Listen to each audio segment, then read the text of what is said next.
Vadodara Dabhoi ST depot બહાર જાહેરમાં છુટ્ટા હાથની મારામારી થઈ। બે ઇકો ચાલકો વચ્ચે થયું ઘર્ષણ। પેસેન્જર ભરવાની લાયમાં ઇકો ચાલકો અડીંગો જમાવીને બેસતા હોય છે। ડેપો પોલીસ ચોકીથી 10 કદમ દૂર ઇકો ચાલકો વચ્ચે બબાલ થઈ।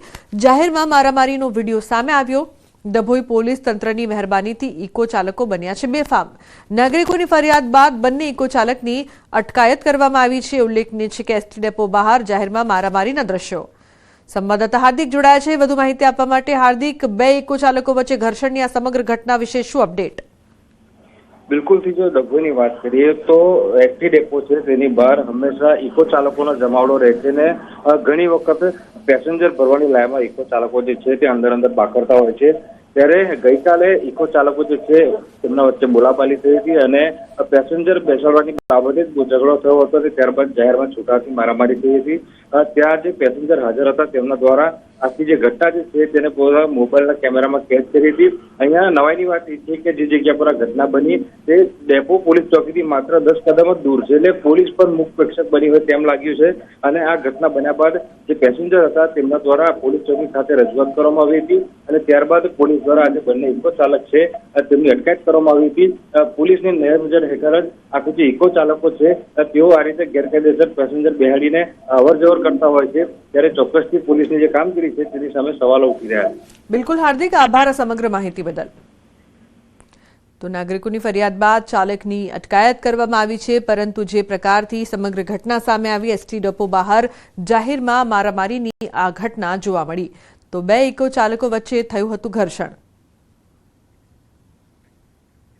સુરેન્દ્રનગરમાં પાણીની પારાયણ ઉઠી છે। જી હા, વઢવાણ મૂળચંદ રોડ પર આવેલી સોસાયટીઓમાં પાણીની તંગી ઊભી થઈ રહી છે। રહીશોનો આક્ષેપ છે કે છેલ્લા કેટલાક વર્ષોથી પાણી આવતું જ નથી, જેના કારણે 150થી વધુ પરિવારોને હાલાકી ભોગવવાનો વારો આવ્યો છે। અનેક રજૂઆત છતાં તંત્ર આંખ આડા કાન કરી રહ્યું છે। આ વિસ્તારમાં રોડ, ગટર અને પાણી સહિતની પ્રાથમિક સુવિધાઓનો અભાવ છે। ઘરમાં નળ તો લાગેલા છે, પણ પાણી ન આવતું હોવાથી નળ શોભાના ગાંઠિયા સમાન બન્યા છે। રહીશોને પાણી મેળવવા ખૂબ દૂર જવું પડે છે અથવા ટેન્કર મંગાવવું પડે છે, પરંતુ ટેન્કર સ્થાનિકોને પરવડે તેમ નથી। ત્યારે સ્થાનિકોએ તંત્રને વહેલી તકે આ સમસ્યાનો ઉકેલ લાવવાની માંગ કરી છે।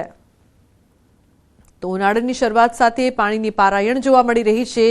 લોકો પરેશાન છે। અનેક સોસાયટીઓમાં પાણીની પોકાર। વર્ષથી ના રહી છે તો પાણીની તકલીફ છે બહુ।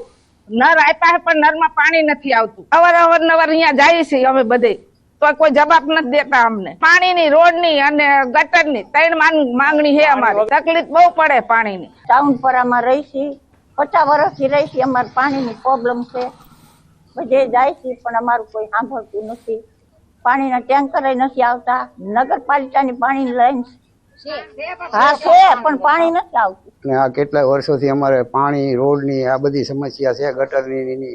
છેલ્લા 10 વર્ષથી તો અમે આ ધક્કા ખાવી છીએ, અમારું કોઈ સાંભળતું નથી। આમાં 500 થી 1000 વસ્તી હશે। મહાનગરપાલિકામાં અમે હમણાં રજૂઆત કરી, એ લોકો કહે છે કે થઈ જાય છે। ધારાસભ્ય અરવિંદ રાણાએ મુખ્યમંત્રીને પત્ર લખ્યો। પત્રમાં માંગ કરી કે તોડ કરનારાઓના એક્રેડિટેશન કાર્ડ જપ્ત કરીને બ્લેકલિસ્ટ કરી દો, તેમજ તોડ કરતા YouTube channel, Instagram account block કરવાની માંગણી કરાઈ। રાજ્યમાં આરટીઆઈ એક્ટ દ્વારા વ્યક્તિગત ખાનગી મિલકતોના બાંધકામની માહિતી માંગીને ખંડણીની વસૂલીનો વ્યાપ વધી રહ્યો છે, જેમાં કથિત પત્રકાર સામે પોલીસે કાર્યવાહી હાથ ધરી છે।